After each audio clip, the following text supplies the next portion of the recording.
Bonjour tout le monde, ici j'ai fait une petite vidéo pour expliquer le discours indirect. Donc si vous n'avez pas très bien compris la théorie dans le document, vous pouvez regarder cette petite vidéo, ou si vous voulez juste revoir un peu la théorie, vous pouvez regarder aussi. Donc le discours indirect, on va commencer. Donc qu'est-ce que c'est? Il faut faire la différence entre les discours directs et les discours indirects. Le discours direct, c'est quand les paroles sont rapportées telles quelles. Par exemple ici, j'ai faim, c'est entre guillemets, donc les paroles sont notées telles quelles tout de suite. On voit ça dans les pièces de théâtre, par exemple. On voit juste des dialogues, il n'y a pas à chaque fois Lisa dit que, elle demande si, il y a juste les paroles telles quelles, le dialogue. J'ai faim. Ik heb honger. Doet het pijn? Wat heb je gisteren gedaan? Donc, les paroles sont notées, sont rapportées telles quelles. Puis il y a le discours indirect. Le discours indirect, c'est quand les paroles sont rapportées plus tard, par exemple, et on a introduit une subordonnée. Donc, si par exemple, Lisa dit à toi, j'ai faim, la prof te demande ce que Lisa a dit, alors toi, tu vas répondre au prof, Lisa dit qu'elle a faim. Donc, tu vas rapporter les paroles d'une autre personne plus tard. Donc, et pour ça, tu vas utiliser une subordonnée. Ici, ik heb honger. En néerlandais, ça va donner Lisa zegt dat ze honger heeft. Doet het pijn? Mijn vader vraagt of het pijn doet. En wat heb je gisteren gedaan? De leraar vraagt wat ik gisteren heb gedaan. Donc, vous voyez qu'il y a trois possibilités. Il y a ici wat, of, dat. Et donc maintenant, on va voir comment il faut faire pour traduire correctement le discours indirect. Le discours indirect, il y a donc trois possibilités en français et en néerlandais.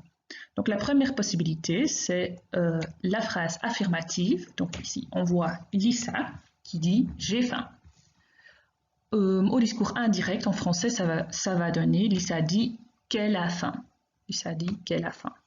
Deuxième possibilité, c'est la phrase interrogative avec un mot interrogatif.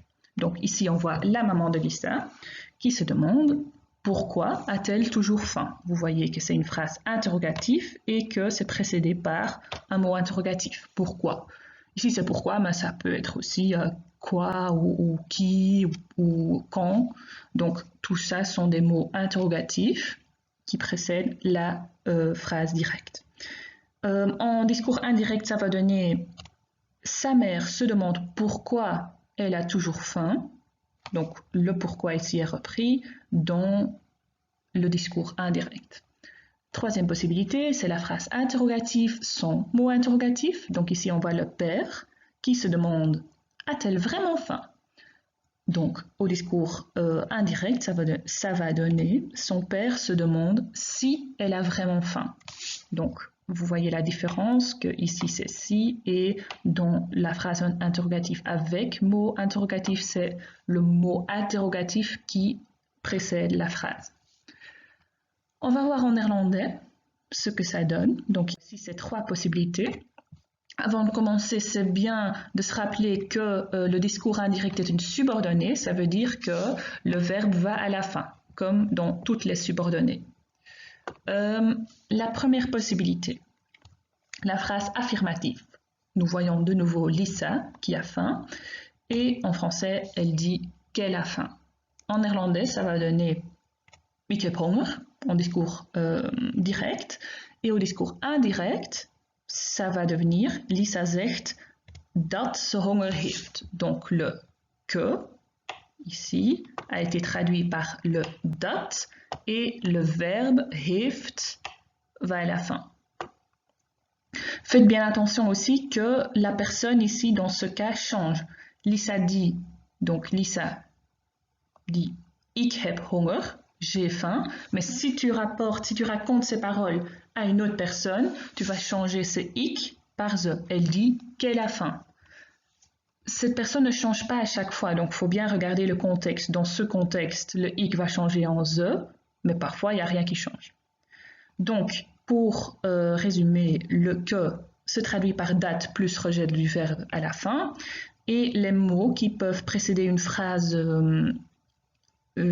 indirecte, une phrase affirmative indirecte, c'est zeggen, comme ici, denken, penser, elle pense qu'elle a faim. Beweren, prétendre, elle prétend qu'elle a faim. Roepen, crier, elle crie qu'elle a faim. Weten, savoir, et il y en a encore plein d'autres. Donc ça c'est la première possibilité. Deuxième possibilité, c'est la phrase interrogative avec mot interrogatif. Donc de nouveau, ça reste un discours indirect, donc le verbe va aller à la fin. On voit pourquoi a-t-elle toujours faim? Sa mère se demande pourquoi elle a toujours faim. En néerlandais, discours direct, ça va donner waarom heeft ze altijd honger? Discours indirect, ça va donner haar moeder vraagt zich af waarom ze altijd honger heeft. Donc vous voyez que le waarom est maintenu, hein, c'est la traduction de pourquoi, et le heeft va à la fin. C'est la même chose avec tous les mots interrogatifs. Hein. Ça pourrait être hoe, ça pourrait être wat. Haar moeder vraagt, donc, ou sa mère demande qu'est-ce qu'elle fait, alors ça sera haar moeder vraagt wat ze doet. Donc, pour résumer, un mot interrogatif en français, ça sera en néerlandais au discours indirect aussi le même mot interrogatif plus rejet du verbe, comme toujours. Et les mots qui précèdent une phrase interrogative au discours indirect, ça serait vragen, demander, sich afvragen, se demander, benieuwd zijn, être curieux, twijfelen, hésiter. Donc, et il y en a encore d'autres. Donc ça c'est pour la deuxième possibilité. Troisième possibilité, c'est de nouveau la phrase interrogative, mais sans mot interrogatif. Donc, a-t-elle vraiment faim? Son père se demande si elle a vraiment faim. En néerlandais, ça va donner heeft ze echt honger? Une question qui n'est pas précédée par un mot interrogatif. Et le discours indirect sera haar vader vraagt zich af of ze echt honger heeft. Donc, ce of est la traduction de si dans la phrase indirecte. Et heeft, de nouveau, se trouve à la fin.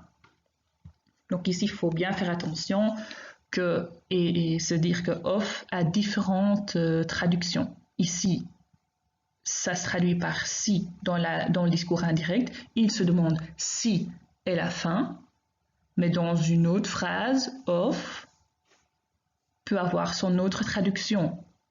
Ou, ça dépend du contexte. Wil je spaghetti eten of frietjes? Veux-tu manger du spaghetti ou des frites? Donc c'est un autre contexte où of a une autre traduction. Mais ici, dans la phrase indirecte, dans la question indirecte, of est la traduction de si.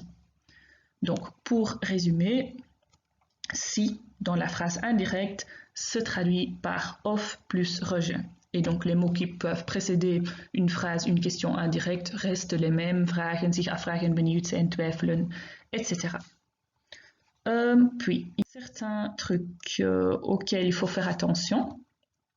Première chose, le verbe à particules séparables s'écrit en un mot à la fin de la subordonnée. C'est la même chose pour toutes les subordonnées. Donc par exemple, ik was elke dag de borden af.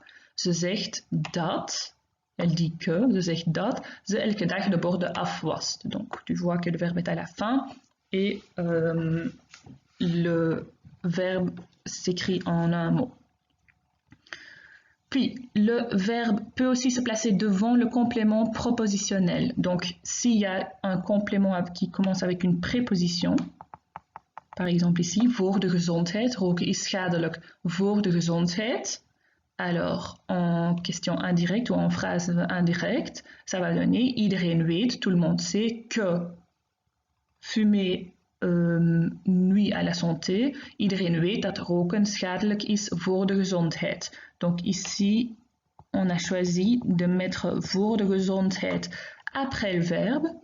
Et on peut toujours faire ça si le complément est précédé par une préposition. On fait ça pour éviter d'avoir une phrase qui est trop longue avant que le verbe arrive.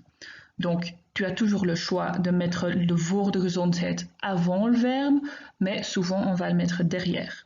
Mais on peut que faire ça s'il est précédé par cette préposition. Voor, naar, in, met, des prépositions. Puis, troisième chose, il faut toujours terminer une proposition avant d'en commencer une autre.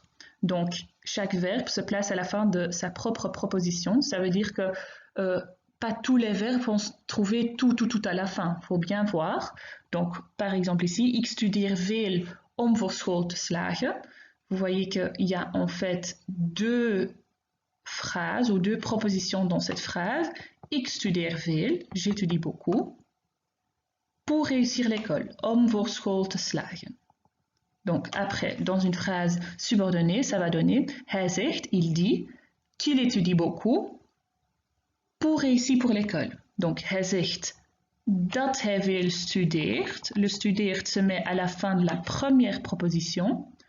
Om voor school te slagen se met à la fin de la deuxième proposition. Et on a terminé la première proposition avec studeer avant de commencer la deuxième avec om.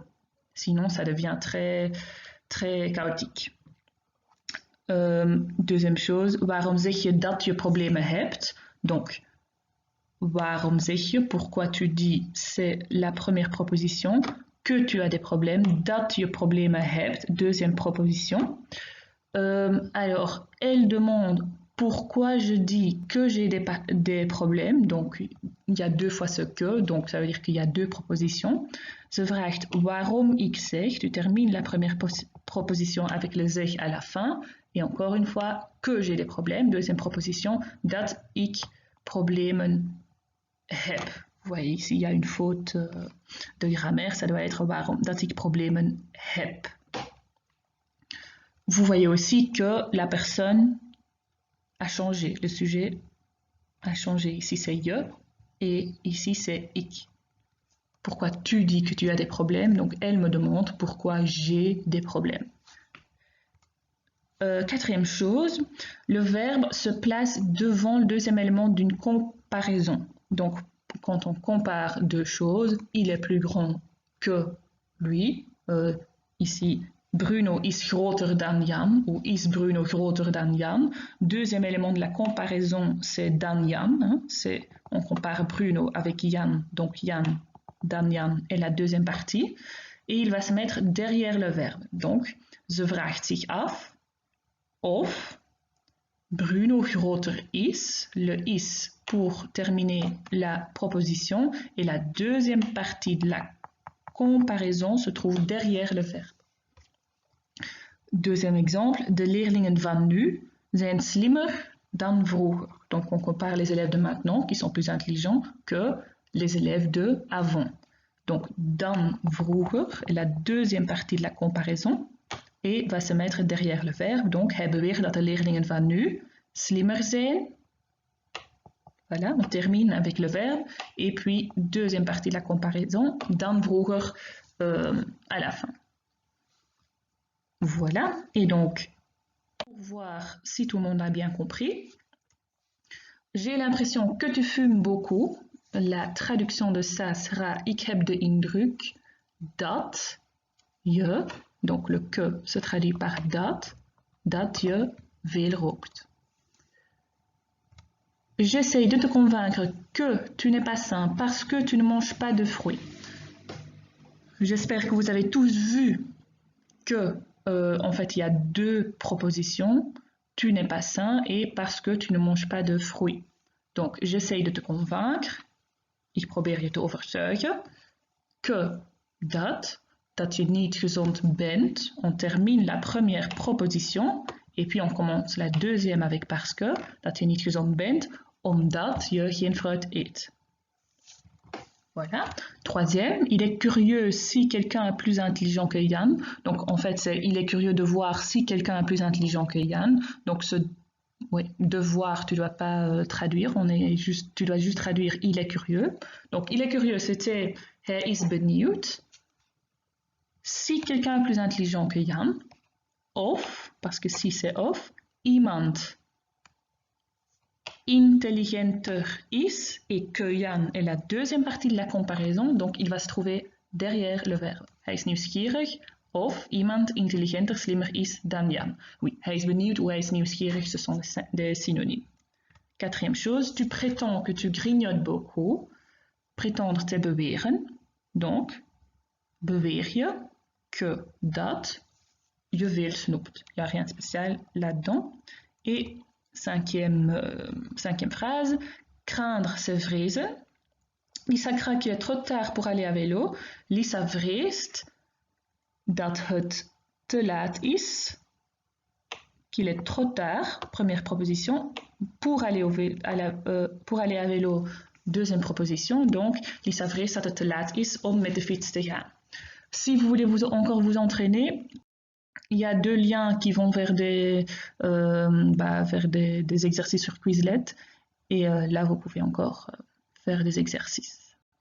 Voilà, j'espère que vous avez compris. Au revoir.